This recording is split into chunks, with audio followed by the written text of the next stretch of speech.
typical disgusting display. Oh, tonight we got 'em. Goldy, the Sulk, and JC. The typical disgusting display. And it starts right now.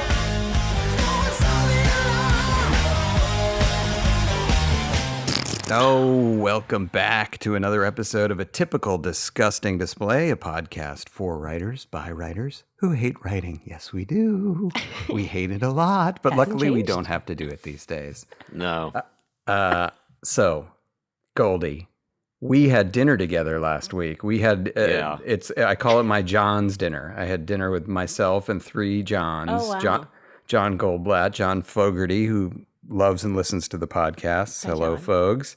And John Viner, who is not asked to be a part of this podcast. I thought we had a really nice time. We love Ja. We always go to Ja. Yeah, and it was given the celebrity stamp of approval that night as we were right. entering the nearly empty restaurant at 6:30 p.m. Yep. No less than one Conan O'Brien held the Yeah. door open for me. Did he Yep. say hi? Do you guys know him? No, I was an intern on the show, and I'm very proud of myself because I didn't go up to him and go, hey, if you remember, I used to be an intern on the show, because I know I have enough self-awareness to know I'm a bald skeleton. No one wants to hear I used to be their intern, because then in their mind, they're going to go, I'm about to die. First joke of the day. First joke of the day. I hold fire. By the way, Goldie, that was the first door Conan's ever opened for you. Damn, that was good. Very true. Second joke of the day. Or second anyone, joke of the really. day. Right. But so, he was making this big deal of opening it for me under the guise of like, I know I'm a celebrity opening it for you, but I didn't have to give it to him back where it's like, I had friends who write for the show, right? I was like, you know what? Right. Yep. I'm 50. Yeah. Or like my dad went to medical school with your mom, which is true. Like I could Is that true? have tried for a moment with him. Right. I don't need one. No. You know what? Don't. We're the same right now. We're both dudes with no job. And podcasts. Two unemployed bums entering an empty restaurant. Anyway. It's funny though. We both, I don't know. I feel like we both sort of have like small axes to grind with him. I think yours is a little bigger, but Yeah. I feel like we both have this interesting, all three of us actually have a very interesting relationship with Saturday Night Live, which we talk about on the podcast a lot. But Conan is so SNL adjacent. I mean, they were in the same building, just a couple floors apart. I think Conan started when we were just getting really interested in comedy as perhaps a career. And I think we saw it as like, hey, could we maybe work there? Like that would be Oh, I awesome. loved the show. Was Me too. How everyone our age talks about Letterman. That was Conan for me, actually. Yeah. That he Yes. was the one I discovered like late at night, saw the weird sketches, and was like, "What is this? I feel like this is my secret. Only I know about this." Yep. Then I went to work there, and I was know. disabused of the notion that it would be fun. It's I always know. like that. It's always We like got that. shut out. We got shut out. Anyway, so So that's the we whole have a dinner. lovely dinner, and That's it, right? and to your credit, the check comes, and you generously agree to split it 4 ways. So We're not working. I can't just be picking up every check. I understand. I've been sitting on that for That was pretty good. For a week. Pretty good. So we have a great dinner, though, and thank you Yes. for organizing it. And it's these male friendships are very important. That Great was to see old fun. friends. Yep. So we exit the restaurant. I happen to look down. At the ground, and I see Alec's gnarled feet, his aged raven-like talons sticking out of a pair of flip-flops that's not even like UFOs. whatever. They're flip-flops. They're not even like kind of low-key dress flip-flops. It's like True Religion made a flip-flop. Like they're so egregiously flip-flops. They It's were just, medical grade. Yeah, they're huge, like barge-shaped. They're so big, so rubbery.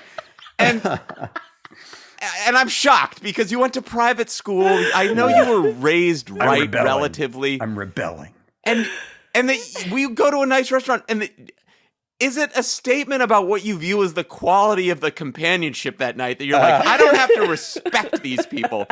So not only am I not wearing shoes, I'm wearing flip-flops, and I'm wearing them with no socks. Like, had there been a sock, I would have said, okay, I get it. we're older. You want to be comfortable. Maybe he has a bunion or something, but just no socks.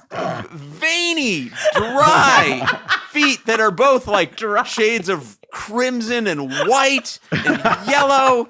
Yeah. Explain yourself.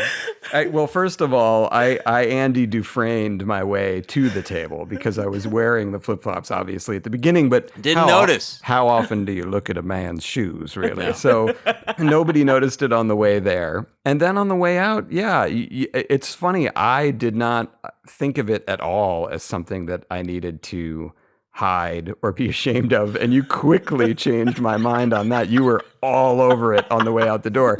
And I will say that, so my Tall is like, the UFOs should hire Tall because she will tell everyone how UFOs changed her life because they're very supportive. Okay. So I understand. Do you need support when you're sitting at a table for 2 hours? Yeah, I did. With you three? Absolutely.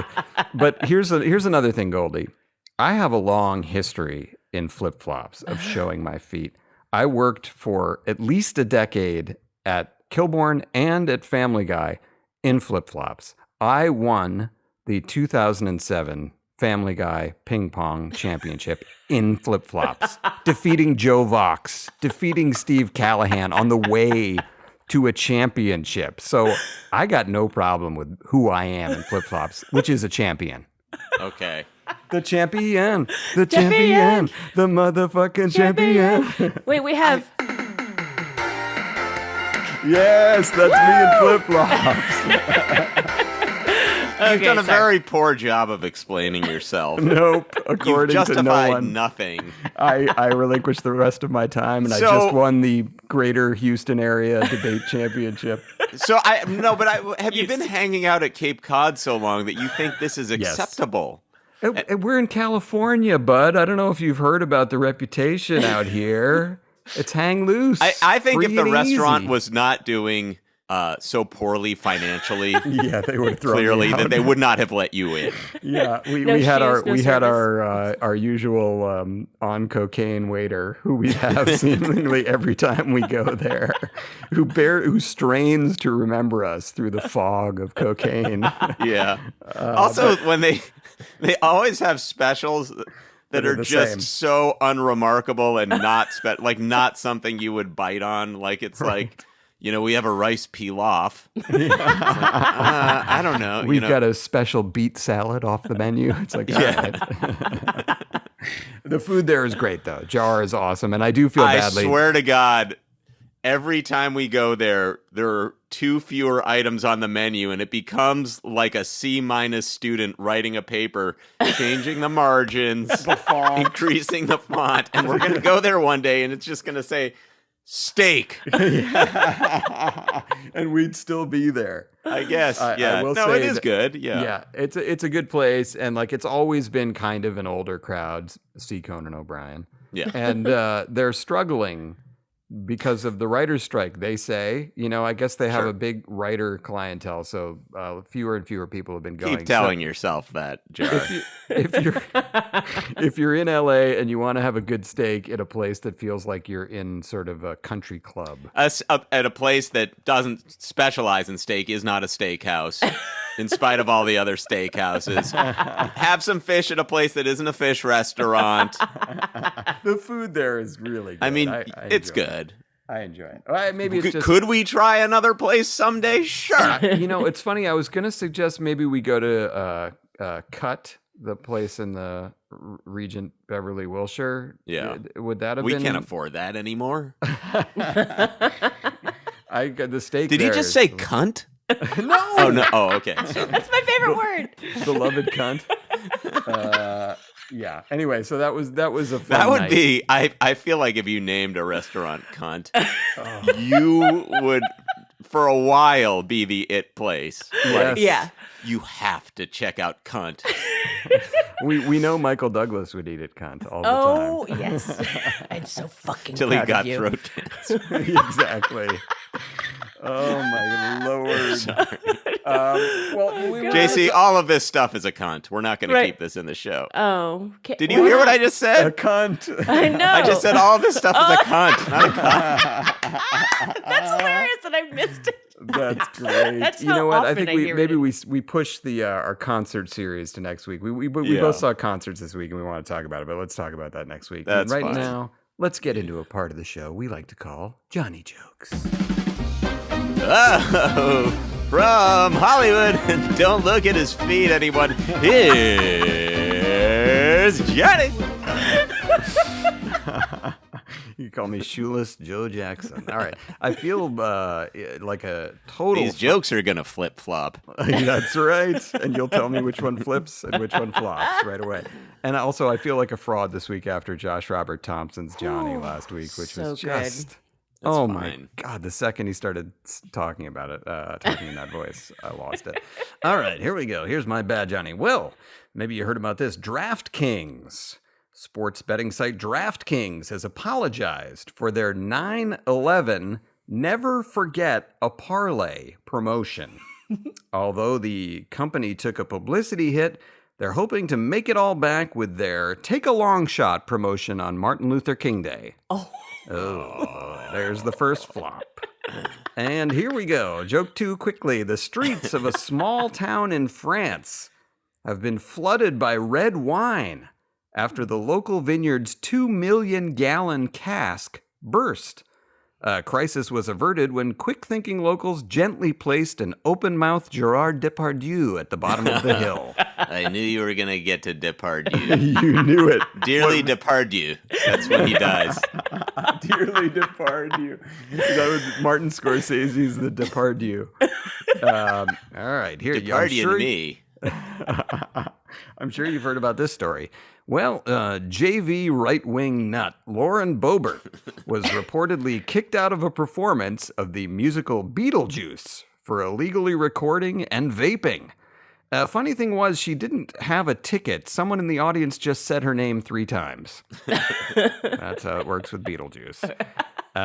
Here's a quirky little story. An English school's weekly letter writing program has been abruptly suspended after a 6-year-old wrote a letter to his teacher saying, quote, "I would plow you into next week." Ooh. The teacher has turned lemons into lemonade and started a new dating app called Kinder. Kinder. That's good. That's very good. And finally, Boston, the city of Boston, announced that they will be home to a professional women's soccer team and that the team name will be chosen through a local online vote. So let us here be the first to say have a great season to the Boston Harbor Skanks. Okay. Stumbled on the wording, and I meant to do a Boston accent, and I forgot it all. Habaskanks, Habaskanks. All right. Very, very well done. And here we go. Johnny 2. Johnny 2. Well, comedian Russell Brand is being accused of rape, assault, and sexual abuse. However, Brand told his attorneys he believes he has immunity from the charges from ivermectin. Got him coming Big and proponent going. of that. Brand's accusations forced Hollywood actors to open a file called letterofsupport.doc and find replace the words Danny Masterson. You keep skirting around it. Skirting. Well, as you mentioned, Congressperson Lauren Boebert was kicked out of a performance of Beetlejuice for vaping and groping her date. Boebert denied anything illicit took place with her date's groin, saying she was just giving the play a handing ovation. That's fantastic. Fantastic. That's right. two UFOs up for that one.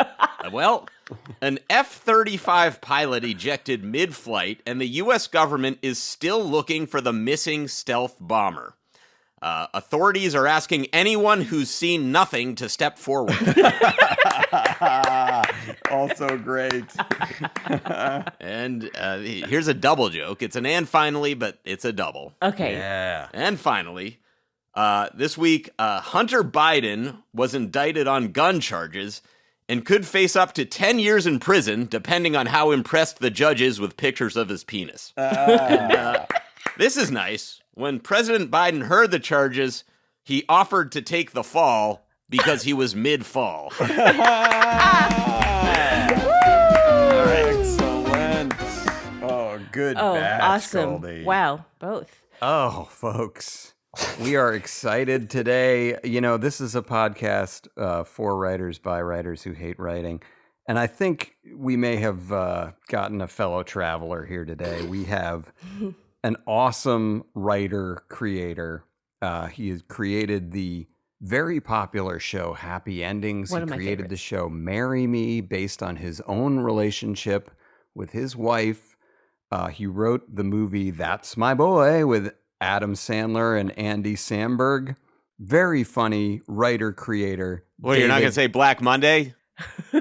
No, I refuse to mention that. Okay. We'll get into why. Fair. Let's please welcome Mr. David Caspe. David, thank you for being here with us today.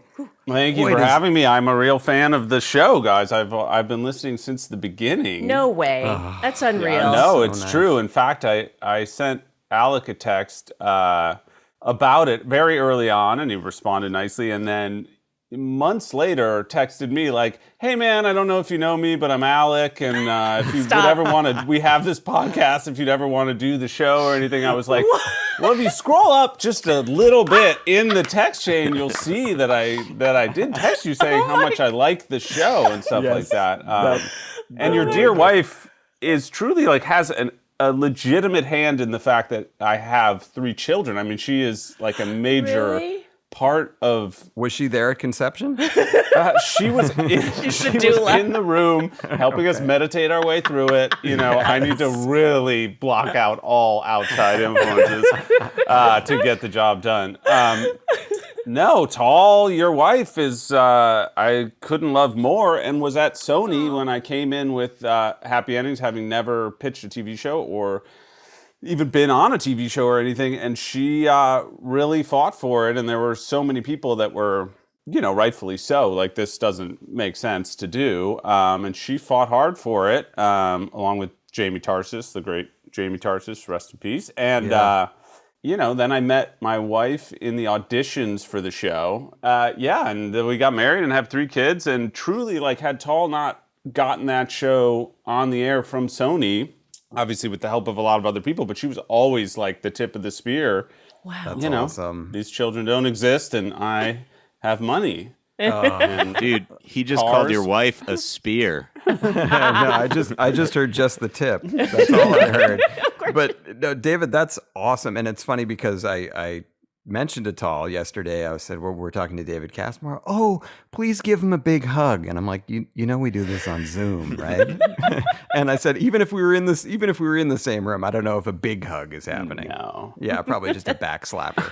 I thought you were going to say that she also was like, I'm not sure who that is. And then you have to be like, well, if you check your Scroll text chain, up. you'll see. Yeah, scroll up just a little. No, And Goldy, we have so many pals and actors in common as well. Yasser and Pally. I loved your show very much. Thank you. And Pally, of course, was on Happy What's it Endings. called? If you loved it so much, what's it called? Making History. There you go. You Yeah. got it. I loved it. Neil Casey also on that show was so great. I've worked with him a bunch. I love Yeah, him. He is a guy where if you just need a laugh from anything, Neil Casey will get it for you.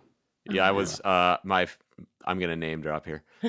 My friend Jared Hess, the director, was telling me he has a like a ranch in Preston, Idaho, and he was telling me the other day that Neil Casey came out to visit, and he flew and landed his own plane at the airport. Oh my God. In Preston, Idaho, and then he said he went to pick Neil up, and Neil was like chaining his plane to something with like a bike lock, and he's like, "No one's gonna walk off with your plane." Well, in light of your joke about the F-35 jet, maybe that's not That's true. true. David, as much as Goldie's going to hate it, I cannot go any further in this interview without mentioning how fucking fantastic your hair looks. You literally Yeah. look like you're whatever, Mr. Fantastic, the stretch man. In the I Fantastic was going to say it Four. looks like David Blaine did magic on his own hair. Well, David Caspe did magic on his own hair, which is a little embarrassing, which is like No, it's really good. in my ever-evolvingly weirder and weirder like search for things to do during the strike, I did shave my own head around the sides myself. Wow. And also, you have like gray streaks, Yeah, the like gray perfectly streak is lined gray awesome. streaks on each side. That's- awesome. Yeah, Polly Walnuts. I'm kind of playing like Polly Walnuts. It's strange. Well, anyway, I also that put a is- mustache on, which is I don't know what. That's good. What I'm doing. You're in costume for this podcast, which no one will see. I'm searching. Yeah. So I was. Yeah, are you having trouble? Are you, because you're a very productive person, are you kind of going crazy because we can't do anything? You know, it's interesting because my therapist, the great Donna Paul, who lives 4 doors down from me, she pointed out that basically because I was like really going crazy and I have sort of like OCD and that kind of stuff. And she pointed out that sort of like if I'm working on a script, then in the middle of the night, I kind of wake up and you kind of put the scenes in order, you know, where you're like, oh, well, if this happened, then maybe that could happen. Then this could go to this and this could go to that. And if I'm not breaking a script in my brain in the middle of the night, I'm just like breaking my downfall, like the story of my downfall. Like, oh, well, this happened today, which is going to lead to that, which is then going to lead to that, which is then going to lead to that, you know? yeah. So she actually like really helped me because she pointed that out and was like, you need to work on something or you will just like start to make up these like narratives in your life that don't exist, that feel very real to me. But So now don't you're exist. cutting your own hair. Cutting my own hair. Weirdly, I told JC on our text chain from the show, we don't know each other prior, that I've started playing like a strange amount of tennis, which I know, had I'm so never jealous. played before. JC's jam. Yeah, know, we were I talking love it. about I always hated exercise so much, and then it's the one exercise that I really enjoy. You just like don't think So about good. the cardio workout. It's Yeah. so fun because it's You're a focused. game. Anyway, my wife is so bored of all these conversations. So Oh, really? my oh So god, Stu. my downfall, my like anxiety, my OCD, tennis, exercise, my haircut, my mustache. Well, you have Going us through it now. all. You have us. That's great. I want to go back to, because I think it's really interesting, especially for writers who are listening. So, because we have different, we share the anxiety, that's for sure. But when I wake up in the middle of the night, I'm thinking like, you know, why didn't Frodo and Sam just ride the Eagles all the way to Mount Doom? Like that would have saved the whole trip. But you wake up and are immersed in whatever you're working in. And so has that been the way that you've written over the years? Like before, because I was reading your story and basically you came out to LA and then had a good deal of success initially. So like when you're writing That's My Boy and you're coming up with happy endings, which seemed like they were kind of close to around the same time, was that your process then, or has your process changed now to like now you're immersed in it and you had a different process to begin with? By the way, you've now mentioned That's My Boy more times than those words have been spoken in the last like 15 years. But I have a thing to say about that, because I was reading and the original title for that was I Hate My Dad, right? I Hate You, Dad. I Hate You, Dad, which is a much better and more interesting title. And I'm wondering what happened. Did some executive say, we can't put the word hate in the title? You know, I will say that very, very few words in that movie were in my script. Okay. So that Whoa. movie was rewritten by so many people that actually I ended up getting credit on it because so many, you know, the way it was an original pitch by me. And by the way, I love, you know, I don't know him well or anything, but Adam Sandler gave me such a huge break and it was like a dream to get to write a movie for him and all that stuff. So I have zero complaints of this story, but yes, it was rewritten by Ken Marino and David Wayne did a big pass, and Ken I love him. You Yeah. worked with him. Yeah, I worked with him a bunch. I love him. And funny. People in the Sandler camp always, I think, do a pretty big pass. Him and probably Herlihy or someone like that. And So by the end of it, it was, and then I think another team did a pass. So by the end of it, there were no words really that were mine anymore in it, including the title. But it was the way that the guild works, I guess, is like if it's an original pitch, like somebody has to have changed 50% of it or something like that. And because there were so many people, like no one had more than 50%. So I got So credit. you So retained yes, it. So you're giving the money back, or I'm not giving the money back. And by the way, the sole credit, I was very happy with it. I remember, by the way, like having to write my thing of why I should get sole credit, and then of course the movie just came out and bombed, and I'm like, why am I? Why? am I fighting for this? to have that. How old were you when that happened? When this came out? Probably 30 about. Oh, okay. Yeah, So you that's weren't incredible. you weren't like a young kid, but had you been out here trying to do stuff for years, or like what was your path to getting to the point where you made a living as a writer? Strangely, I was my whole life. My mom is an artist, and my whole life I was a painter. No big deal. Really, Older applause. really no big deal. There's just no way to say it without it sounding so embarrassing. But that's what I was pursuing. Always was visual art, and then I was not. I don't know. I felt I was living in New York and not feeling super like I don't know. Maybe I was burnt out by it, or because I had done it sort of. It was kind of the thing I could do since I was little, so I gravitated towards it to try to have people like me, and I think I did it so much every day for so long that I maybe burned out a little. But I don't know. I also started moving like from painting to video art, and then I started like casting people in it and writing little things, and I was like, wait, what am I doing here? And I had a friend in LA who's still a close friend of mine, Jordan Cahan, who had come out here after college and sold a bunch of movies and stuff and was doing great. And you guys had talked about this on the podcast a lot. Like back then, I had no idea that movies even were written or like television shows were written. It didn't seem like a real job in Chicago, Amazing. you know?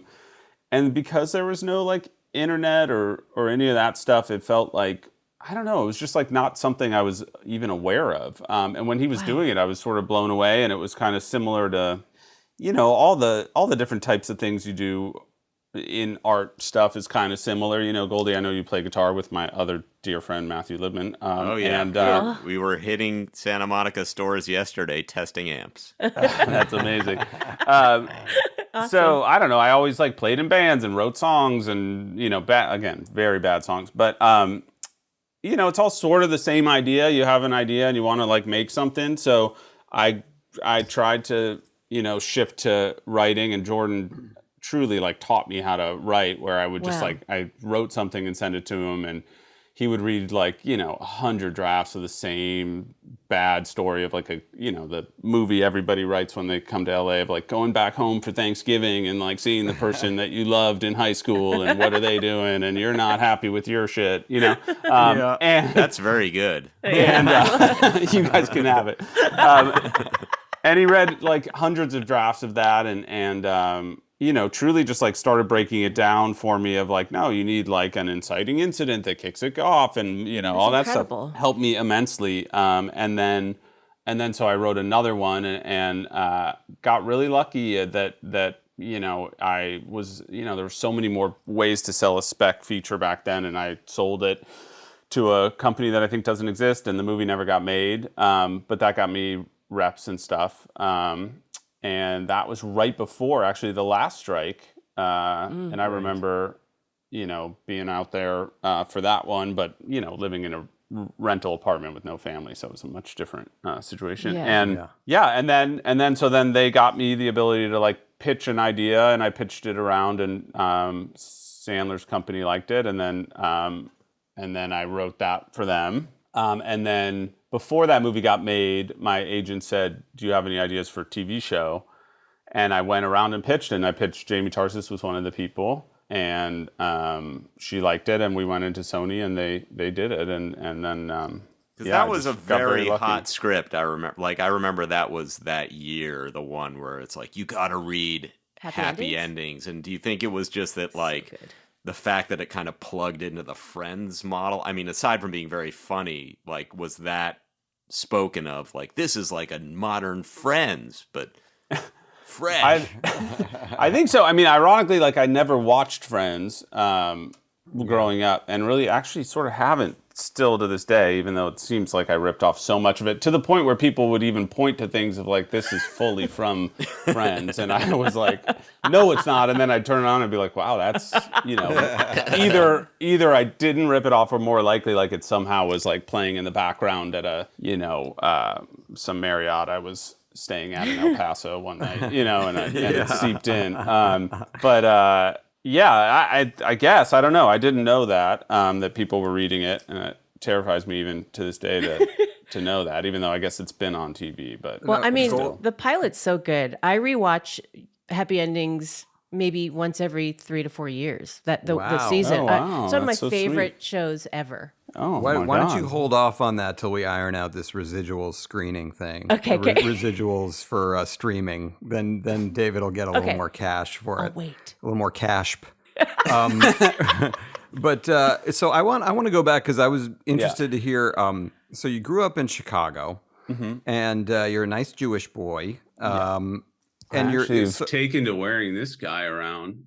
I mean, under the shirt mostly, but It's a Star of David. occasionally I'll bring it out. repping David, Right. repping Yeah. David. Your wherever you go. namesake. Love that. Not religious at all, by the way. Yeah, no, Just angry. It's more angry than anything. So I'm like, I want a Star of David. That's 70% of it. I know. Anger? Yes. And people should know that wearing the Star of David in Hollywood gets you into restaurants faster. It's just it's a good thing to have. When It you're out really here. greases the wheels. I will say though, if you go too far outside of LA, you could get into some trouble. I was people go think to it's Arizona. California.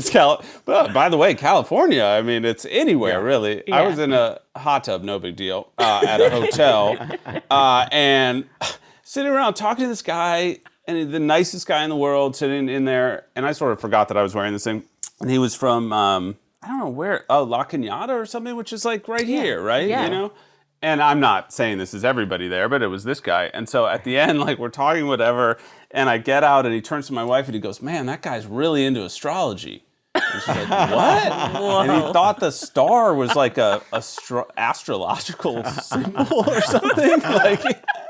It's funny. I grew up in San Francisco for the first 8 years, and then Chicago, and then lived in New York and here. But you mentioned your mom was or is an artist, and so you got into painting. But I'm wondering, with the comedy side and the writer side, what was your family? Because I found in a lot of Jewish families and a lot of the Jewish writers we talk to, comedy is sort of a big part of growing up. Like you're sort of shown Mel Brooks and things like that as you grow up. So was that also happening in your household? That I feel like was kind of more through my friends. I mean, my dad is very funny, but he's like a Chicago soybean trader from Des Moines, Iowa. So he's like funny in like a like a I don't know if people know what a soybean trader is, but it's like the guys on the floor with the hand motions in Trading Places, although that movie was, I think, in Philadelphia. But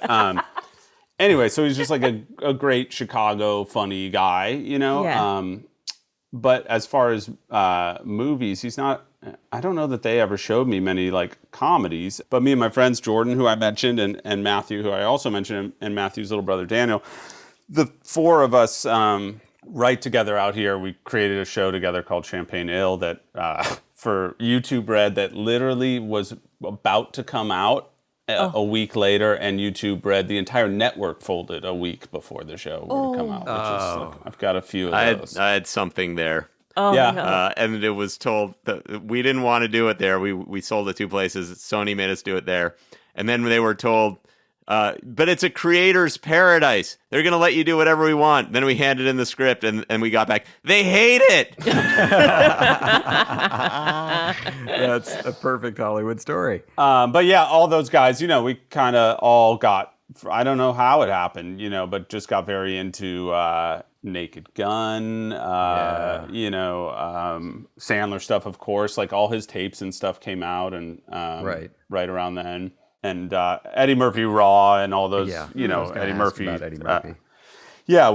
I still remember my mom coming down and seeing us like I don't even know how we had it. We had one of those TVs where you remember the TVs where you like unfold the front of it and it projects like up? Yes. Yes. With the three lights. Yeah, the three lights. I don't Yeah. know. It was like some house my Projector. folks rented, and it had that TV in it. And yeah, I just remember sitting in the basement and watching. It was either Raw or Delirious. I never remember, but we watched both of them a ton. And she came down and saw it and was like, "What are you doing?" But to her credit, she didn't make it stop. You know, she was let it always happen. Really? Because my mom once saw us watching MTV and went upstairs and called the cable company and got rid of it. Is that true? Is that a fact? Yeah. Wow. We'd had it for like 10 days. Must have Wow. been one of those Madonna videos. I think it was because of Huey Lewis, I Want a New Drug. And she was like, drugs! Well, it worked. You're a clean living guy, Goldy. Yeah. But so, and now I want to get to the painting, because that's very interesting. I don't think we've ever talked to a writer who started out wanting to be a painter, because when I think of painters, and you mentioned that you were doing this in New York. So in particular in New York, I think of anguish, and you're playing music as you sit there in front of a canvas and splatter paint on the thing. Did you have a particular style of painting that Yeah. you... Or medium? Like, did you do pastels or oils or watercolors? I did mostly like realistic, like hyper realistic charcoal drawings and oil and acrylic and everything. I'm colorblind, and that was a real roadblock for me when it came to painting. You know, I could do Charcoals. kind of realistic in charcoal, and then when I try to work in the colors, it was tough for me. So, but no, I don't know if I was anguished. I mean, Well, I want to ask you about... Yeah, please. A lot of what I know about the art world is because 2 weeks ago I read a New Yorker article about Larry Gagosian, and that basically he's made the entire economy for art, and it's like him sort of deciding something has worth, gives it worth, then people trade it as though it has worth. He acts as the agent for the trades the entire time, and he creates a market. And I'm wondering, you know, given that you went from that to show business, was that something you were aware of as you were trying to be an artist, that like, I need to cultivate this sort of hipness around me, or this market around me, or impress this person, as we kind of have to do in our profession? Yes, I mean I was unsuccessful at doing that, but it feels it feels very similar, and I didn't quite know, because I didn't know anything about Hollywood until I came out here. And now I know everything.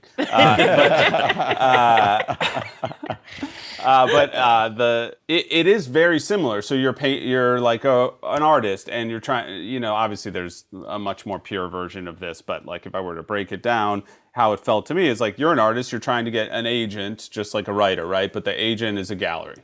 You know, and then if you get a gallery, they'll put you in shows, and they'll put you in, you know, Art Basel and or those something. things. Yeah, that kind of stuff. And they take 50% usually, and it's the same thing, yeah. And then you want to get a review and the thing, and then you want people to buy it. And then as far as the market, like I didn't learn much about it until because again I am a failed painter. But I watch a ton of documentaries about it because I'm still fascinated by art and love art, and you know, threaten sometime in the future, if I ever, you know, I mean, I have 3 children, and they're like, when am I going to find a little like space of time or real estate within my home to paint, but to do it again. But anyway, these documentaries, the market thing is really kind of terrifying. You know, there's one called The Price of Everything that is really interesting, because, you know, in the same way that they can build the market, they can completely destroy it. You know what I mean? If like too many people sell, it's like the stock market. If too many people start selling one artist's stuff, like their prices start to tank. So there's actually people that, I'm probably not saying this correctly, but that like Warhol or something like that, like, Warhol will never, like when people take any Warhol to market, someone will pop in and buy it for a certain number, because if they don't, basically, then like all the people that have them, you know, the price of them will tank, you know. But so it's also a way of storing value that was embezzled for a lot of it, right? That it's like criminals know that it's a way of keeping like $400 million in one spot. Right. That's sort of undetectable, which is, that to me is the fascinating aspect of art, is it really is, it's the highest level of skill and refinement tied in with the lowest level of grift. Oh. Yes. I mean, it's also because it's like you just took some paint and put them on this canvas, and now you're saying that's worth $80 million. It's like an NFT, really. That's crazy. Yeah. Yeah, I mean, it's like kind of I sort of wanted to do a show. I wanted to do a show in this world, and of course, when I started to talk about it, everyone was like, well, that's been pitched out 1,000 times and blah, blah, blah. But it is very interesting in that, like, this is probably not something for a podcast, and I'll regret saying it, but it's just so pretentious to say, but it's a real, it's a real metaphor, and I only bring it up because you guys talk about mental health on this show a lot, which I really like when you guys do. And it's an interesting metaphor for, like, everything in life, because it's all made up. Like, what is any of this? Like, what is any relationship? What's, I mean, it's going to sound darker than it is. I'm a very happy guy. But, like, yes, we've made all these, like, little jobs and clothes and think about this things that are important to do before whatever and all that stuff. But then as you see, people die and stuff, you realize, like, wait a second, what is a fucking, like, who cares about winning an ESPY or something? And now, of course, I'd love to win an ESPY, but you know what I mean? Like, it's all, everything is made up. Once you lose your hair, you realize it's all bullshit. I will tell you. But I want to just, on going back to the art thing, and the making of the market, and how I'm fascinated by this, and I'm only, like, lingering here because I do think it's how our work gets valued. It's kind of tied into the strike, and it's kind of tied into, like, when you enter this profession, how you get from, like, I have a spec script to I have a mansion, right? Hopefully. Mm-hmm. Right. Which is something that people do want. But so when my first kid was born, and, you become friends with all people who have kids around the same age, and then the moms all know each other. The dads don't know each other. So I was introduced to this dad. His name was Sterling. He was really cool. We had a bunch of hangouts, and I heard, oh, Sterling's an artist, and, didn't think much about it. I was like, that's cool. And anyway, this is Sterling Ruby, who's like a major artist, it turns out. And I didn't really realize the extent of it until I was again reading the New Yorker, and there was a big article about his work. And one of the things was he had decided, like, I just want to make jeans. Like, I want to make pants. And so he started, like, trying to make these jeans, and the jeans were like $2,500.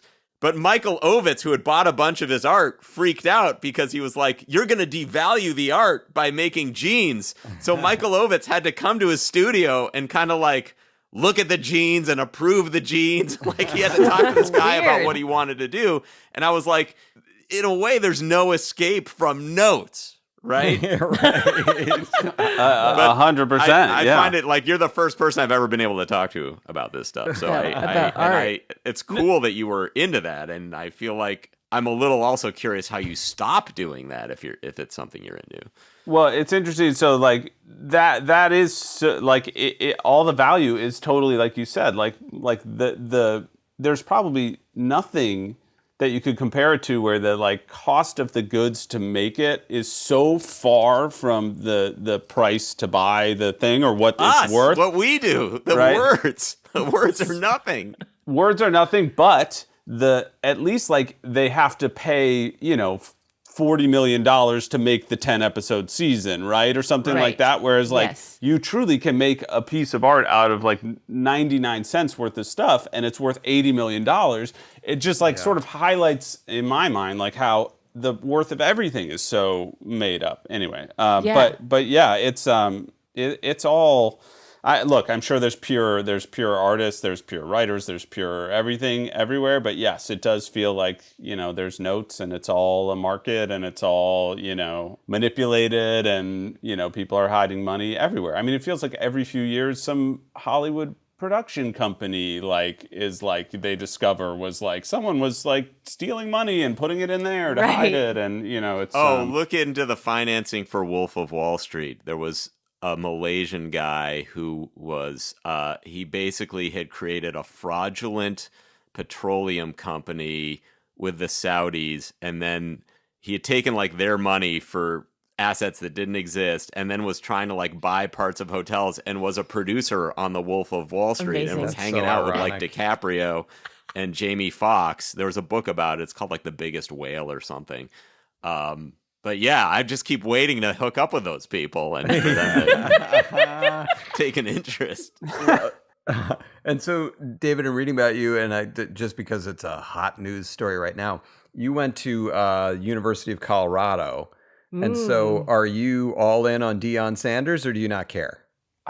You know, I'm literally, as we're saying this, texts are popping up in the corner because I didn't want to devote all my attention to you guys. No, I don't know how to turn that off. Maybe JC could teach me that afterwards, as you taught me this stuff.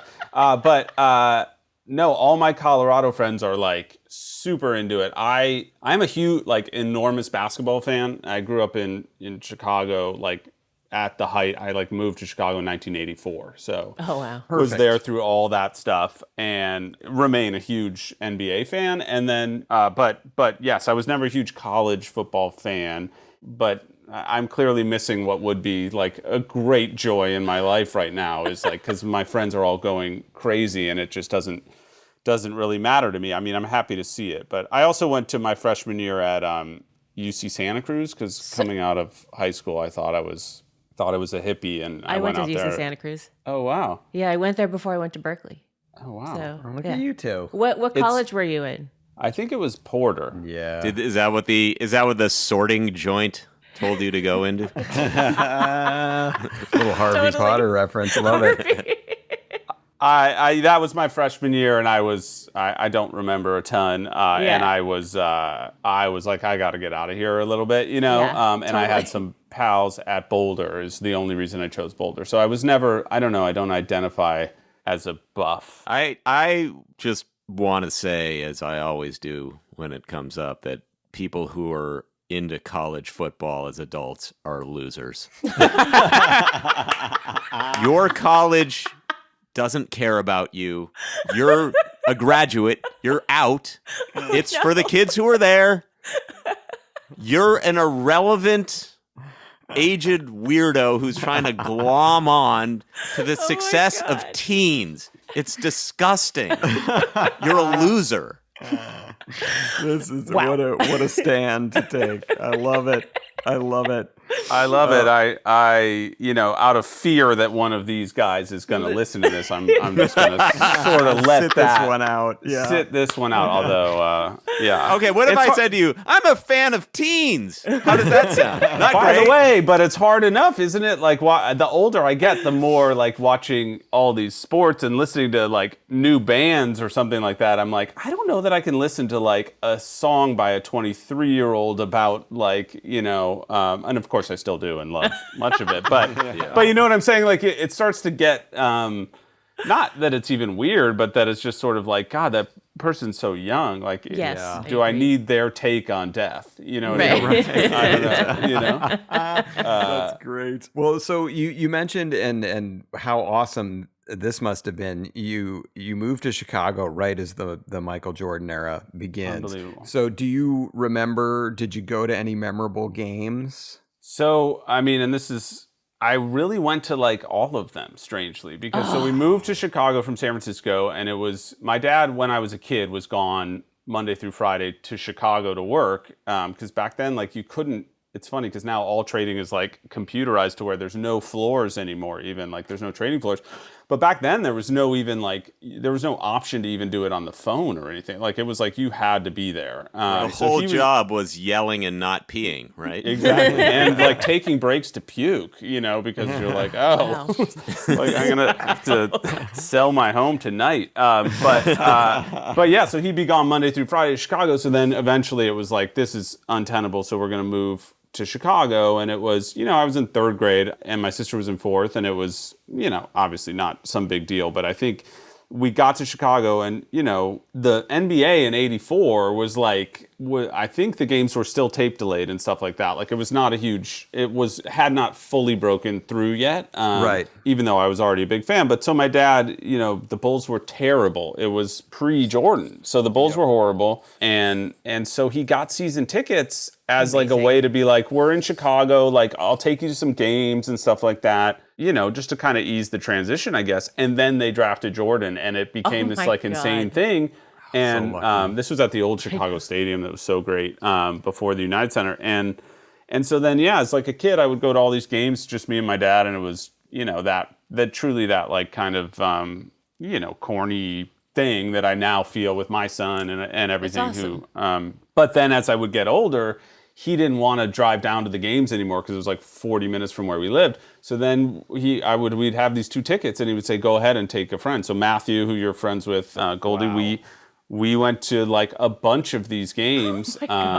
I mean, really all of them, because he just had them. And then the Bulls were so big that what you could do, which a lot of people do now, I'm sure out here too. But back then, like face value of these tickets was like $75 or something. Yeah. But then in the playoffs, you could sell 1 game or 2 games or something like that and cover the whole season, So then he'd let me go to the rest of them. Wow. Yeah, in high school, we would just get so stoned and go down and, Totally. watch like Game 7 against the Pacers or something. Like just insane. So awesome. Wow. God, battles. What Yeah. battles they were. Oh, God, it was so fun. And sports is better, to your point a little bit, Goldie, to add on to it, is like sports is better when you're a kid, right? Like it just is, I think personally, like, because Except for tennis. first of all, the off season feels incredibly long, right? So like your team loses and it's like, oh my God, it's the biggest thing in the world. But now as an adult, you're kind of like, well, they're kind of back in a month and a half. Like it's not the end of the world, you know what I mean? And then also like,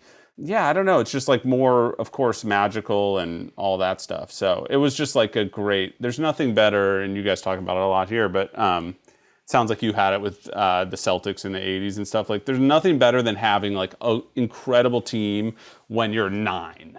Also, So we fair. didn't have to Totally right. know about them personally very much, which made it a lot easier and better. Yeah. Is that there without Twitter and without like I didn't know their opinions on anything, and that there was that remove where they seemed like they were on a different plane, and it seemed like they were doing something incredible. Whereas now it just seems like they're all fucking dumb. Kevin Durant is angrily answering trolls on Twitter, and it's. I think Jordan would have been in trouble in the era of social media. Angry Jordan. It seems like there are a lot of stories that may come out later in our lives about the craziness. You hear about him and Barkley and the gambling and the women, and I think I don't know how godlike he would have been in this era, but. In that era, he was absolutely perfect. I mean, he even as a Celtics fan, totally through and through, I loved Jordan. Like you couldn't. Yeah.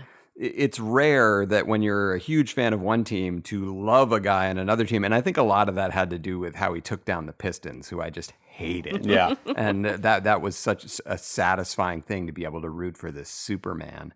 Against all comers, and he was great, and I still just love him. And God bless that Last Dance documentary that saved us all during the first month of COVID. That was just glorious. So I'm so jealous that you got to see Jordan perform all the time. It was so great. He also didn't really have like they didn't have major rivalry necessarily with the Celtics. Like it was the more fun side of like you guys got to see Jordan score 63 points but still win and then go on to win the championship. You know what I mean? Yeah. And by the time that Jordan was like when they were really winning, Bird had retired and all that stuff. So it was like there was no issue there. The Last Dance, I'm curious your guys' opinion, like, and maybe I'm just such a homer for Jordan, but like it didn't seem that anti-Pippen in a way that like he is so angry. Like, have you seen some of the stuff he's saying now? He's a very sensitive person, clearly. And I'm actually happen to be reading a book right now called Jailblazers, which is about that era of the Portland Trailblazers, which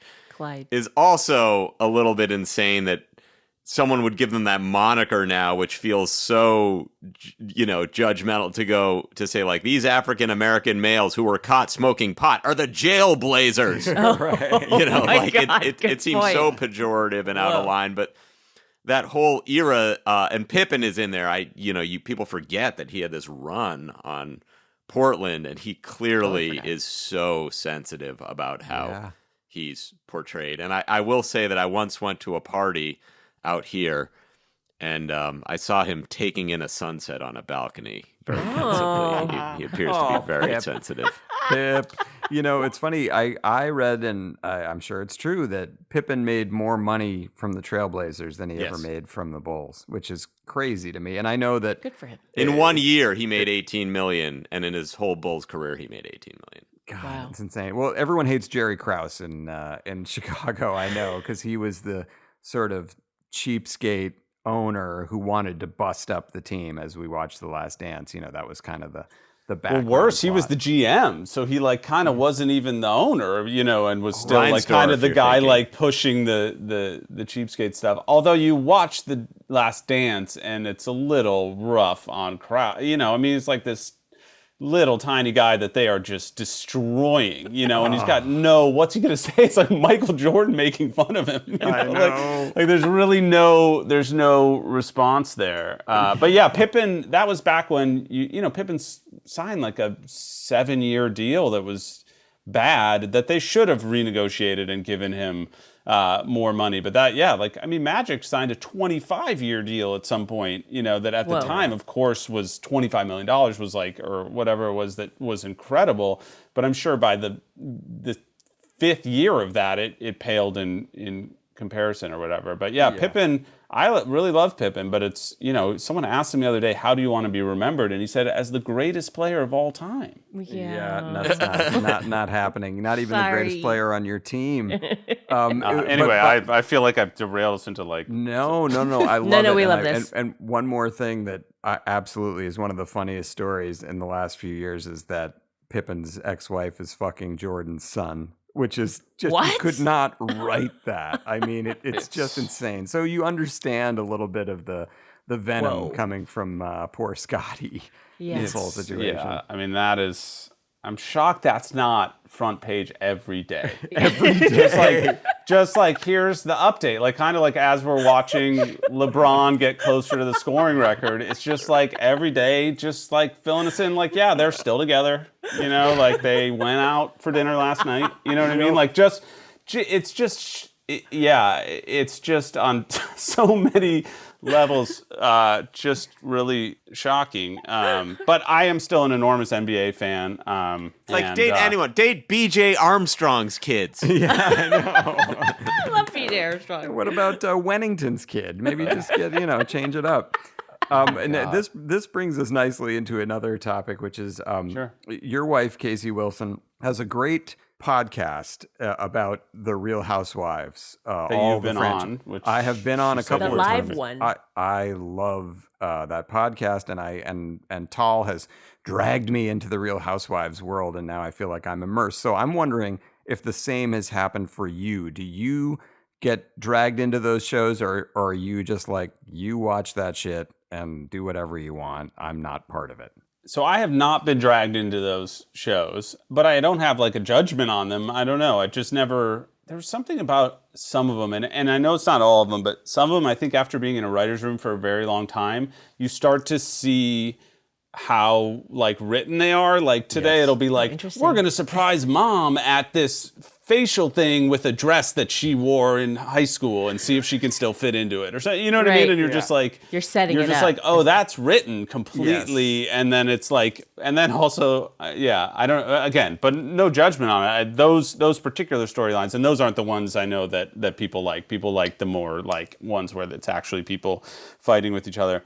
I don't know. I just never actually got into it. And then honestly now, so she's expanded it into this whole thing, garbage world, that is great. And honestly, during the strike, like truly, we are living in garbage world completely. Right. And she has so many shows to watch now that it's not even like an option for me to like drop in. She's like, I got to wake up and watch 3 episodes of this and 1 episode of that, and at like 8 a.m. or something. It's work. not She's really- still enjoying it, or She really does, that's and good. it's interesting because like a lot like your guys' podcast, like the way in is reality, but then it becomes about so many just relatable topics to people, and it's just sort of like a bunch of friends talking to each other, and people really, really love it to the point where like it's really the thing I would say that she gets recognized the most for. Amazing. Easily is everywhere we go. Like someone will hear her voice and be like, "Oh my God, I'm listening to you right now," or whatever, and they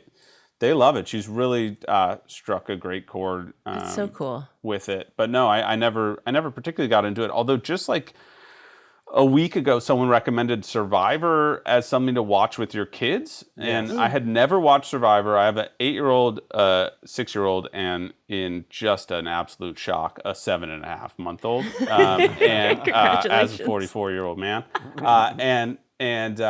And so we started watching it now with the 7-month-old. And it's really fun to watch. Yeah. And now there's so many seasons, people are just like, start with this season is so good, and then that season, and then, you know. I'm going to top that and say do Alone with them. The show Alone. Alone. Where people are dropped off in the Arctic wilderness by themselves with 8 items, and whoever lasts the longest wins. And the act breaks are like, oh my God, there's a squirrel over there. like the stakes become so high because they're hunting their own food. Yeah. They're catching fish. They're building their own shelters. Wow. And That is a fun show. It's really fun and fascinating. And you don't have the gamification of it, I feel like, which is the part of Survivor that kind of annoys me. I'll tag on The Amazing Race is very fun to watch with kids. Yes. Like it's just like that's a fun version of the competition. It's like a race is very easy to understand and something about that show they've really captured it very well. Mike White was on that one too, right? Yeah. So we're watching the Mike White and I've always been such a big fan of his. It's so strange. Like when I heard that he was on it years ago and I didn't watch Survivor, I was like assuming like, oh, it's like a celebrity edition of the show, you know, like you just assume it's like, oh, it's like Mike White versus Bill Lawrence, you know, I don't know, like, and then you watch it, it's like, no, he's just on the show, like doing it. God bless him, man. It's crazy. I can't imagine. Like, I mean, honestly, my biggest fear in watching Survivor with my kids is that they're going to want me to take them camping. I just like hope they don't fall in love with it too much. And God bless him, he's out there just like he truly could be anywhere in the world he wants, and he's just like, I'm going to be on this beach with nothing and fighting for rice and fighting for rice. It's amazing. That's Goldy's jam now. Now, we had a writer's assistant from Family Guy, Dave Wright, who was on Survivor and really made a name for himself on the show. He was a great player on that show because he's this little, you know, physically small guy. And he just seemed like he would be not a threat, and any physical challenge, he would be, you know, last or whatever. But he was so smart in the game, and he was one of those guys.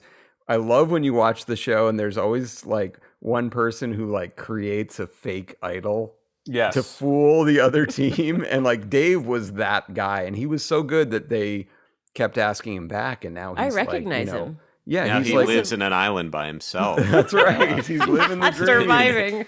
But it's finding a show that you can watch with your kids is always very fun.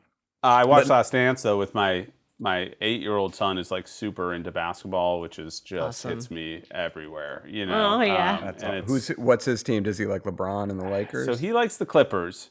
Oh, cool. And I don't know why his like favorite player is, he'll say Kawhi, who he's seen play maybe 20 seconds over his lifetime, you know? And I love Kawhi, but it just like, I don't know when he got to be such a fan of his. But yes, he loves the Clippers, but at the same time, he just loves basketball so much to where like he'll go to school in like a Celtics jersey on top with like Warriors shorts, and you know, like he just like loves it all, you know. Awesome. But yes, he watched The Last Dance, and so that was something like to watch basketball with my son is just, you know, really. That's awesome. What a great bonding experience. Now let's go back into happy endings a little bit, because this show, people love this show, and I don't like to call something a cult hit because it was an actual hit. No, it actually was not. It feels like it was. I mean, to be on the air for 3 seasons, and Goldy and I can speak to this as people who have run shows that are one and dones. Like 3 seasons is a huge accomplishment. Did you?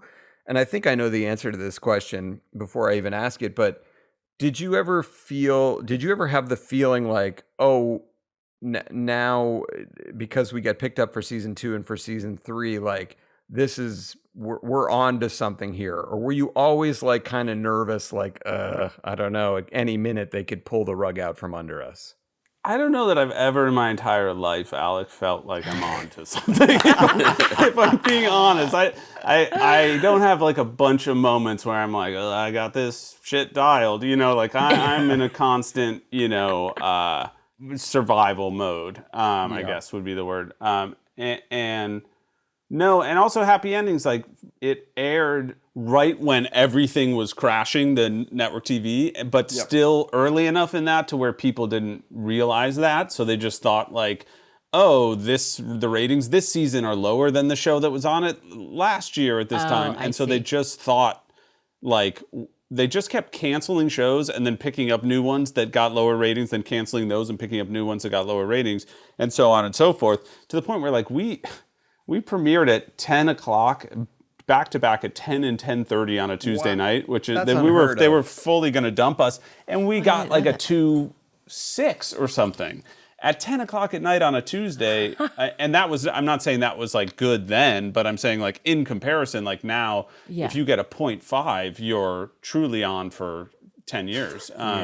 So it was. Wow. I'll tell you that isn't the case, because I was getting 0.5s and 0.6s, and they pulled my show for something to get a 0.2. Exactly. Yeah. And I mean, I've had that too, and I've had many one and dones as well. So I don't know. I didn't no. When we were making that show, it felt like, first of all, they picked it up for mid-season, and then we made the whole first season without knowing an air date, and then they told us it was going to be April at 10 and 10:30, like double pumped, and of course everyone around me is like, that just means they want to get a lot of interest so people can watch a lot, and I had never been on a TV show, so I was naive enough to be like, great. But then of course, like all the older writers from day one, just like, this is, like you're getting canceled, like no chance, you know what I mean? Don't decorate your office. Well, was it hearing that? I mean, and I love him, by the way. You were never the employee. You've been a boss from the beginning, right? Like you somehow sold your first thing and were in charge of it. Like, what was that like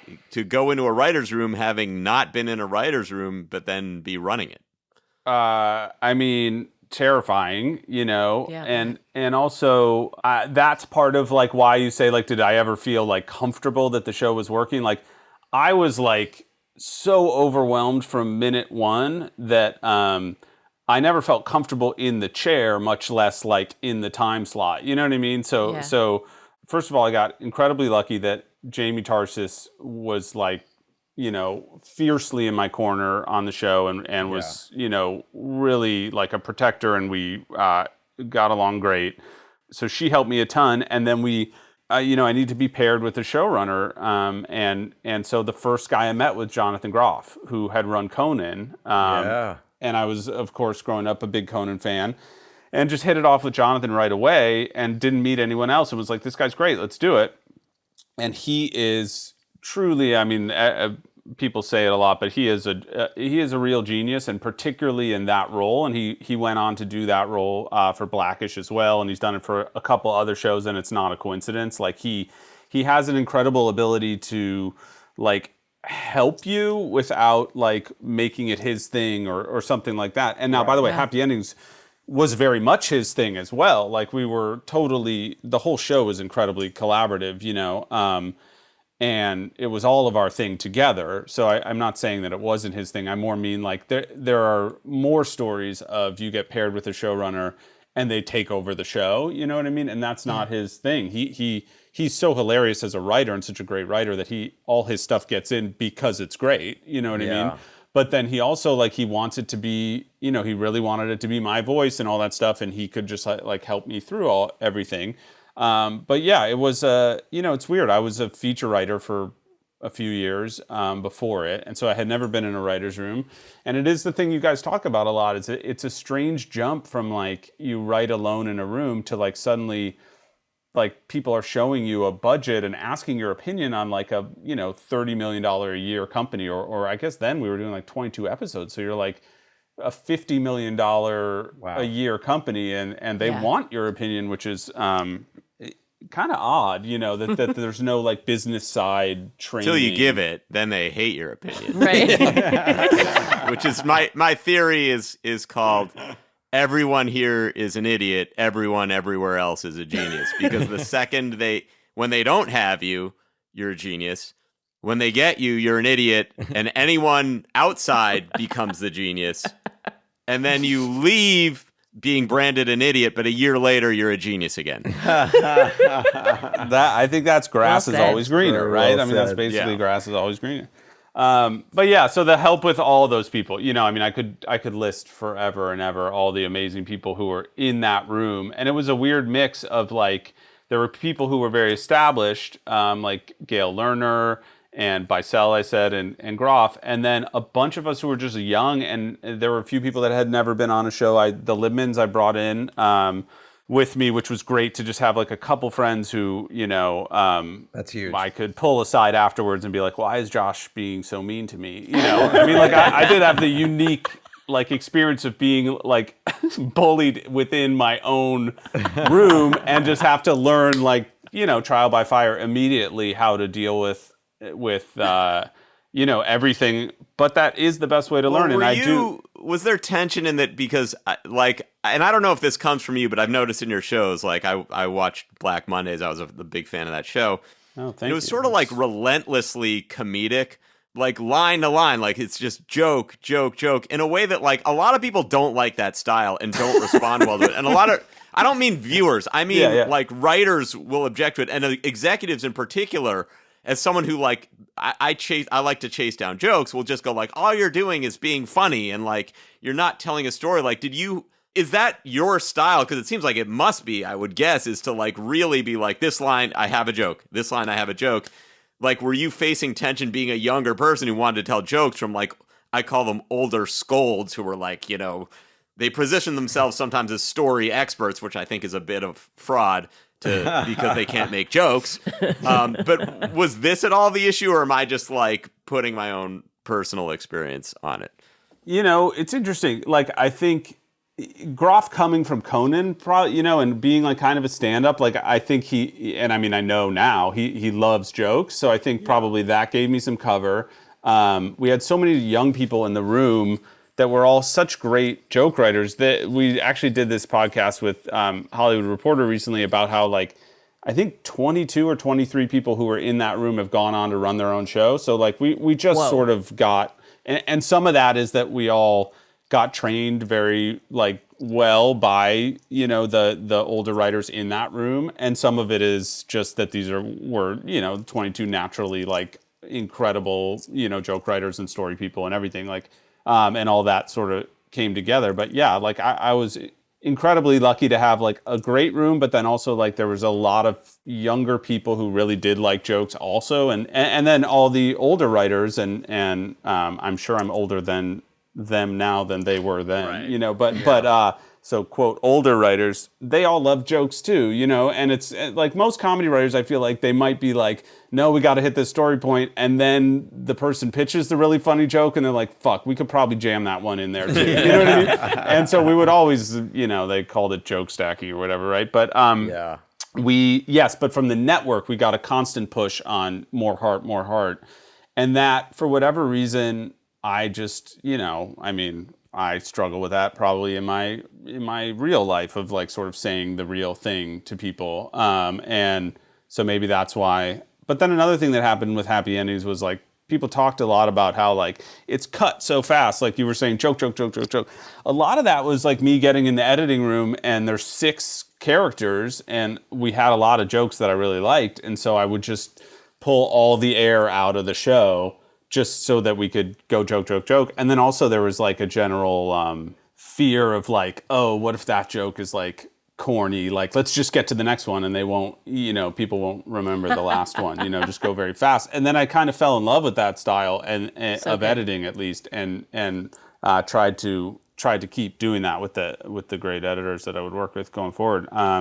But yes, the networks traditionally would always want more heart. But what's interesting about Happy Endings is one of the big things that people always mention to me is the heart of the show, which is such a strange thing because I'll fully admit, like I was pushing against it Amazing. To the point where like we landed somewhere in the middle. Like I always felt like, God, we cut so many jokes out of the script after the table read to put in this thing, you know what I mean? Yeah. And then in editing, I'd try to shorten the emotional moment as much as I could and sneak in a couple more jokes. It was perfect. And whatever that sort of, I don't know. Compromise? Yeah, was resulted in something where like what people really talk about a lot, they like the jokes, but is the heart too. Although I think a lot of that is, and it's the thing I'm sure you guys as writers always want to scream when you're handing in scripts and getting that note is like the actors are gonna act that thing, right? Yes. And that's what happened is like these 6 people also all the actors were really young and we were all became friends and none of us one of us had kids, I think at that point. But otherwise, like most of us weren't married, didn't have kids. Like we would go out. It's shocking to remember. Like we would go after shooting on a Wednesday, go watch the show at a bar together, which is like, I can't even imagine going anywhere after a day of production now, except home, but or like talking to the staff.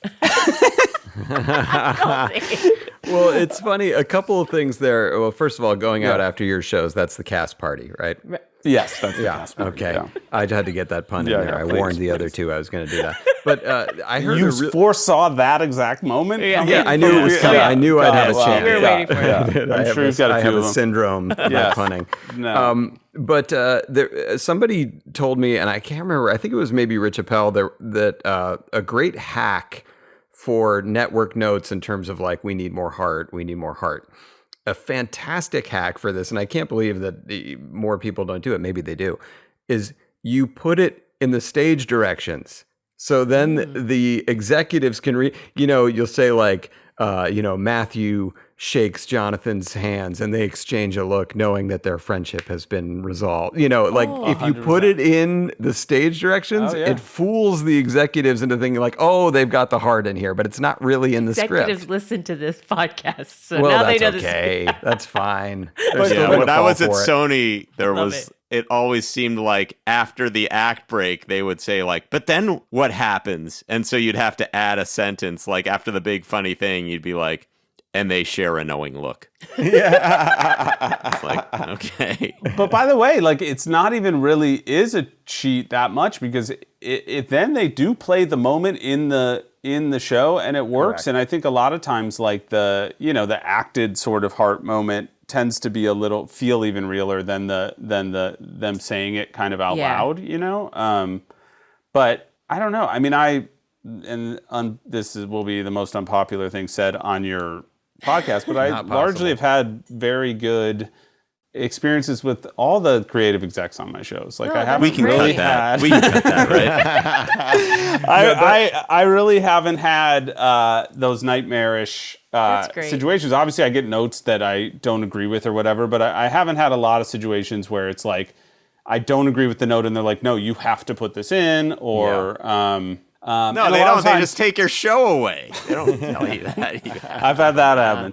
But what you guys say, I think I've heard you say on this podcast that I do agree is like a lot of times there is something maybe not working in that moment in the script or show or something, and maybe the note is not exactly what it is, but like you go in back and you dig into that area and you find something completely else that strangely like satisfies their note and you feel like the script is better afterwards. I don't know. That's not a wildly unpopular opinion. Even on this show, I think that, we acknowledge that oftentimes we have great relationships with the executives that work on the show, especially like at a place like Family Guy that's been on for so long, because I think now they realize that, it's just like, let's just let them do what they want. And so if there is ever a note, we know, hey, they give like 3 notes a year, so maybe we should listen to these. It works out nicely in that regard. I want to talk for a minute about Marry Me, because I really enjoyed that show. I know that was you referred to like one of your one and dones.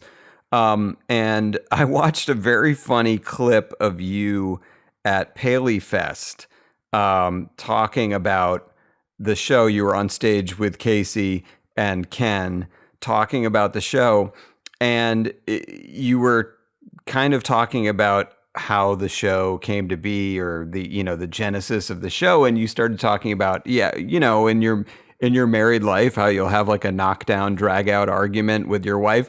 and the audience was like silent. And so you kept talking about it, and you kept turning to the audience being like, this happens to you guys, right? Like, I'm not alone in this, right? And they were giving you nothing. And it was like they were just letting you scramble there on stage. But I've also had this thought, because I'm here to tell you, yes, that is something that I can relate to very well. And I think that, you can make hay out of stuff like that, if anyone needs hay anymore. But so do you think that trying to delve into that was something that would maybe a little too challenging for audiences? Or do you just attribute the show going away to like, well, it wasn't scheduled right, and they kind of fucked us on a few things? Or do you think that the subject matter was a little bit too close to the bone for some people? I mean, it was on NBC, so it wasn't, Scenes from a Marriage, although right. I haven't seen Scenes from a Marriage, but I'm assuming that is much realer than this. We were trying to make jokes. I don't know, but by the way, talk about a show going away, or like, that's not even one and done. There's 2 episodes of that show that they literally at the end were just like, we can't pay to finish them. You know what I mean? Like, and they were edited and done, like, so they were finished, but like, to literally the money they were like, because you're canceled, we're just not even gonna like do whatever the final thing is that puts those shows, like, you can't get the last 2 episodes even on iTunes or anything, I think. And we're not even going to tell you to take the jokes out. I mean, that's how over it we are.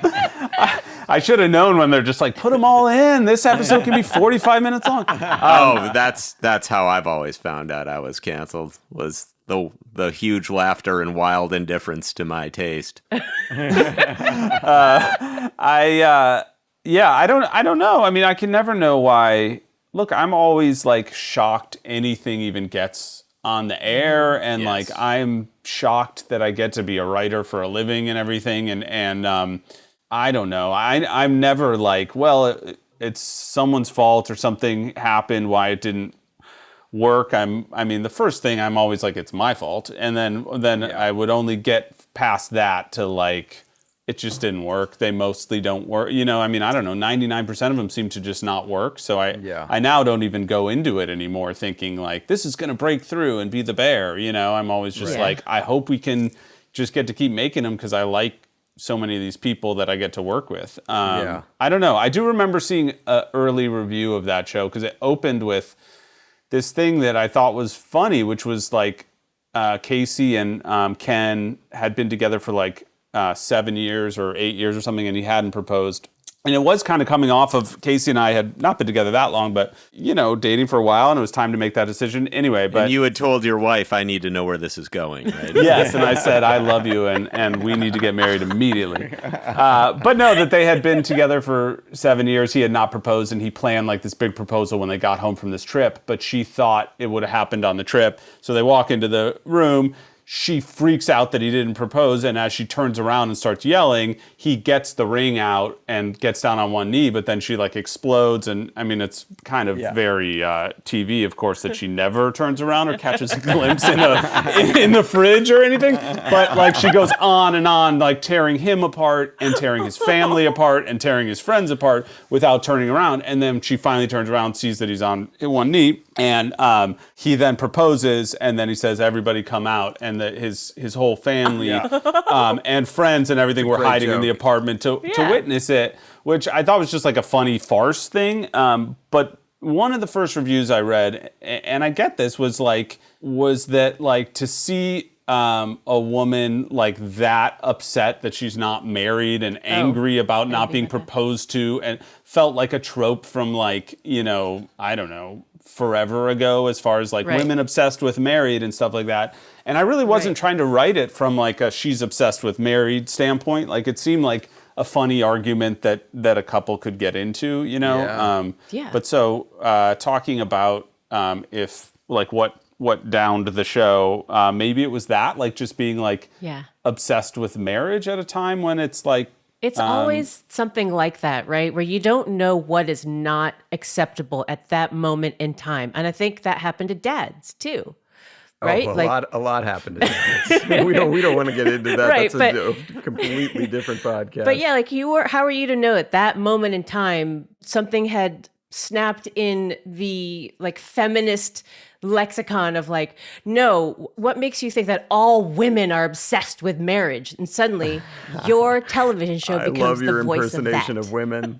Well, that being said, if you put that on a stage, having just seen Peter Pan Goes Wrong, if you perform that in a theater, it They would would be go running apeshit. for Right. 20 years as Yeah. the world's funniest play. Right. Yeah, right. Absolutely. And I can tell you, as a viewer, I watched that pilot, and that exact moment you're talking about made me a fan of that show. Like I was just like, I thought you. that was so funny and well done, and like it wasn't that it was a trope to me about like women wanting something. It was just a really solid like joke with an ensemble, like to pay Right. it off with the family coming Right, out and the kept going. friends after they had just been trashed. Like I loved that. So I that's can very say sweet of you to say. from my perspective, I thought that was hilarious. And now a little more sweetness here as you've been very generous with your time. We appreciate you being on the show with us. And I can just say that, talking to you and having you on the show, you're someone who's a few years younger than we are, but have somehow managed to be someone who certainly I look up to as a writer. Like I That know is not true at all. It is Thank absolutely you, but true. Come on, No, you guys this are is- both known as the funniest writers in town. I was nervous to come on. By whom? Even come on. Yeah, let's That is I've so yet to sweet. meet these people. But no, you are someone who I know when you are associated with something that it's going to be funny and it's going to be smart and well thought out, and that you are someone who creates, and that is, something that ultimately as a writer is really the goal. So congrats to you, and thank you so much for coming on the podcast today. We love talking with you. Yeah. That's so sweet. I mean, thank you. I really am such a big fan of both of you guys, and I really did. JC can attest. Probably you could tell in my text was like kind of trying not to do it like from the beginning, and then also was kind of like, yes. Well, I was out of town for a month, and then I was like, I when followed I come back, I'll we'll try to find a time. And then I did sort of like was like, hopefully maybe they they'll forgot. just forget about it. I just would rather listen than be on it. I'm just like such a fan of the podcast, and you guys do such a great job. I think in the same way that like we were saying, we didn't know writing was a job when we were younger, because things like this didn't exist, and you guys do such a great job of like, I don't know, demystifying it and showing what it like really is, and that it's like sometimes, because I really do, I'm frustrated 99% of the time that I'm writing a script, and then I really do have that 1% at the end that where I'm like, wow, this like feels like it's working, that feels so good, and I think you guys do a great job of sort of talking about that so that people don't feel like it is. You talked about the painter throwing the paint against the canvas as music plays. Like, that's not it usually, right? Yeah. And it's like, it's, I don't know. It's nice, I think, for people to hear that, like, I mean, yes, there's the Aaron Sorkins of the world, and I guess Taylor Sheridan wrote that Stallone show in 20 hours or something like that. But I think, most people, you're sitting there and you're grinding it out, and it takes forever, and you really think it's bad. And I don't know, it's nice for people to hear that, I think, Well, that's very nice of you, and please keep grinding it out, because the stuff that you grind out is just great. So again, thank you for being here today, and hope to Enjoy see you your in hair. person. Yeah, enjoy your hair. It looks fantastic, and hopefully we'll see you in person real soon. All right. Thank you so much, guys. I'm such a fan. I appreciate it. Thanks, David. Thank you. Oh, all right. Wow. We love David Caspe. Yeah, what a he's nice great. guy. What a nice, talented gentleman, Jewish gentleman. Gentle Hoss. Too handsome to be a writer. I know. I was gonna. Yeah. He should Yeah. be an actor. Yeah. And then next week we're excited too, because next week we're going to be talking to Damien Fahey. Yay. Yes, Oh, yeah. TRL's Damien TRL. Fahey. And, And now Family Family Guy. Guy's Damien Fahey. We love him. We can't Yeah. wait to talk to him. But now we're going to get into a portion of the show we like to call Top 5. Top 5. Oh, beautiful. And see what I just did there? I whispered. JC, Foreshadowing. tell us about the top 5 this week. It was your category, and I loved it. Very creative category. Okay, it's difficult. It was difficult for me to find the answers, but it's top 5 words to whisper. Yes. Okay. Love it. All right. Love it. So, just gonna go for it. Number 5. It's sort of like an homage to the cheeky, petty Gwyneth Paltrow when she won her case, and she said, "I wish you well."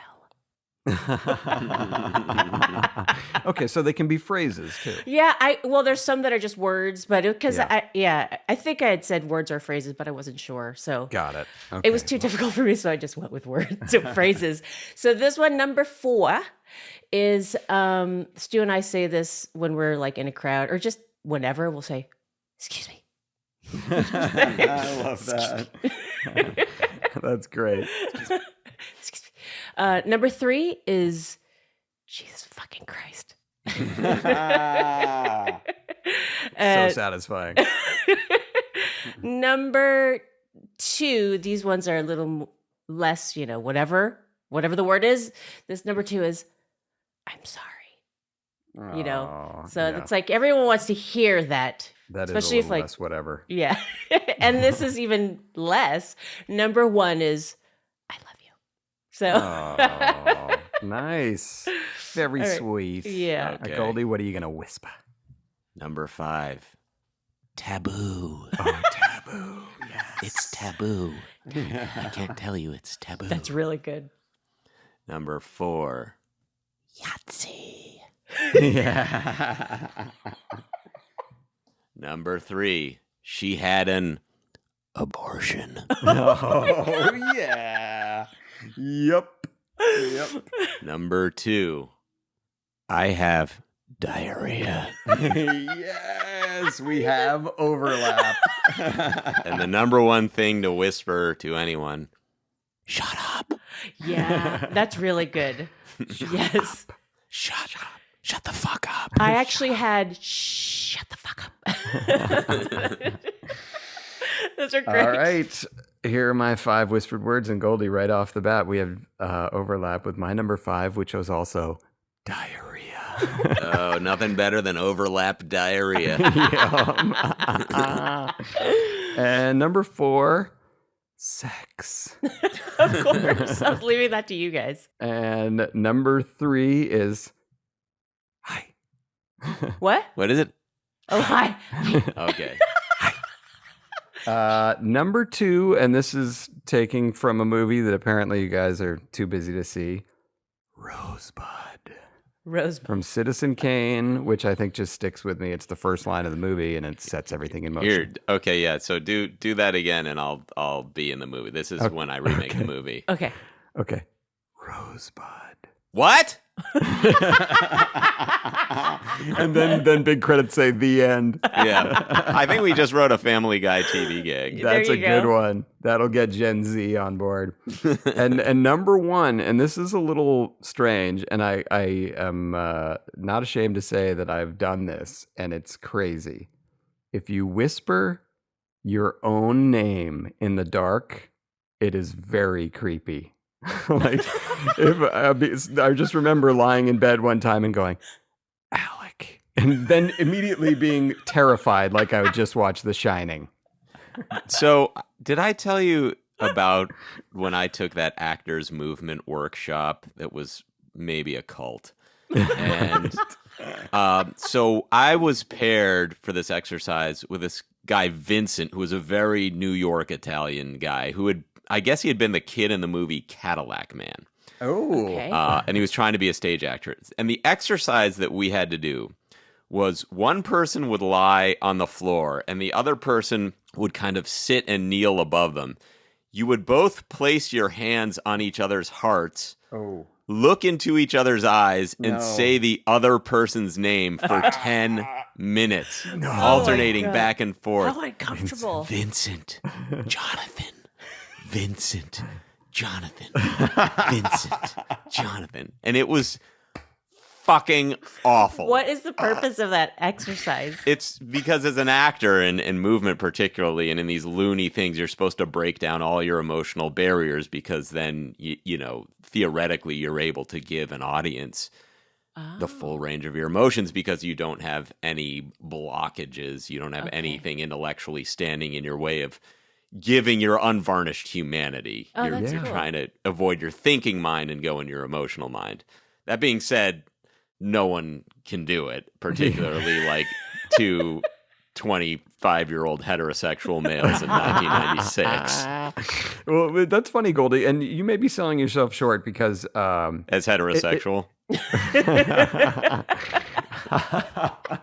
Because I think it worked a little bit. I have observed over the years that of all the writers who like get to act in things, I think you are head and shoulders above the rest. Well, thank you. I appreciate it. And I will just give a shout out to William Esper, he's passed away, but my acting coach, who I went to a real theater acting school for 2 years. I didn't do like acting for comics. I did like William Esper was for theater people. Gretchen Mol studied with Bill Esper. Wow. Gordon Lightfoot.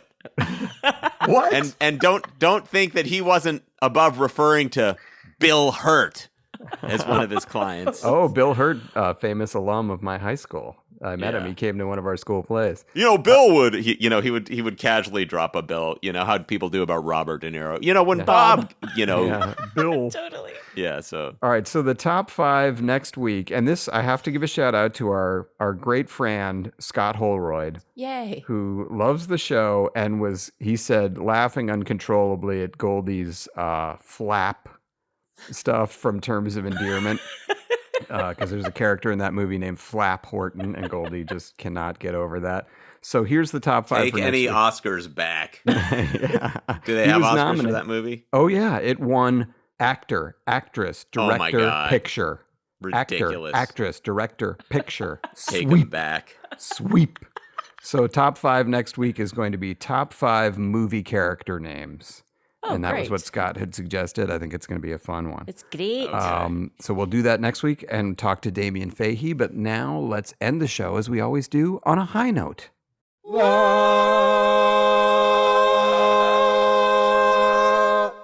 Thank you, Tom and Max. And Tom, we've reached out. We want you back. So, Tom, we're going to set that up soon.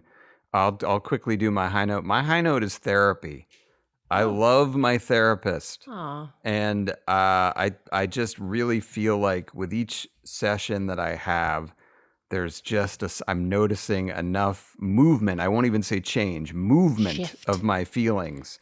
Wow. And this guy is totally responsible for it. He's awesome. He's made me feel better about myself, percentage points better about myself. So therapy, Dr. Bruce Ellman, he's the man. Thank you so much. Can I go? Because it sort of ties into what you said. Yeah, of course.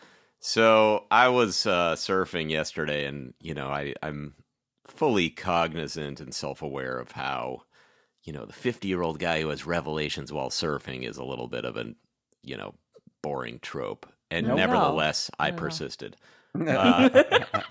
But so, I'm out there and I'm terrible.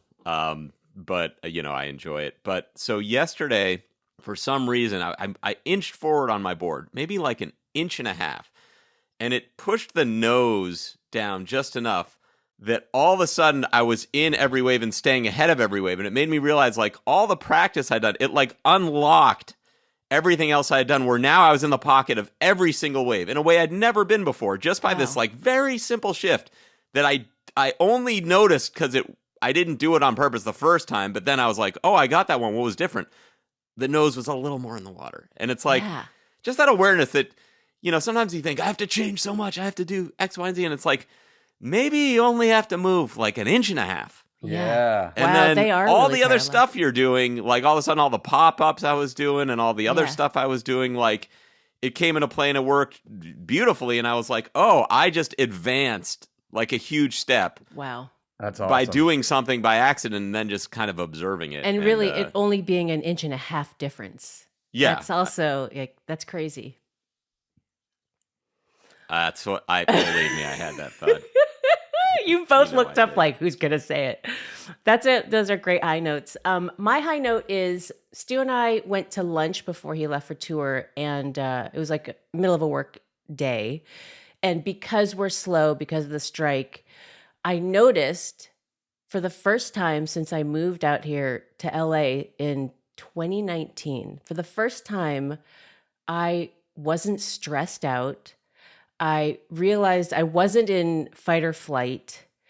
I was just like, we were laughing and it just felt so light. I'm getting actually really emotional about it. And I realized that this is the one benefit of this strike for me personally. Yeah. Like, yes, it's stressful. It's a really hard time. And I'm concerned about my fellow friends who are struggling through this, but it's made me realize how, I don't have to be so stressed out about work. I can prioritize my mental health over stupid work. Work is important, but Alex, your boss. Alex, JC, wow, we need you to record Seth Green, and then we got Mila Kunis lined up, and he's got to do. No, that's great. That's great. I love they were can I all ask you mental a follow-up question, JC? Sure. Did you guys split the check? Hey, wait a minute. Was Stu wearing UFOs? Never. UFOs. Inappropriate for an outdoor lunch. Even an outdoor lunch. All right. Well, that was a very fun episode. A lot of laughs today. Thank you all for listening. Thank you two for being awesome. Thank we you. will talk to you again next week. Never.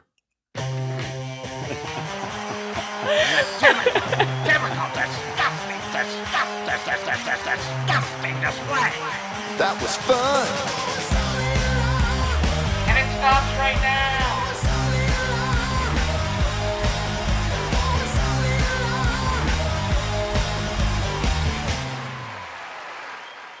Aged raven-like talons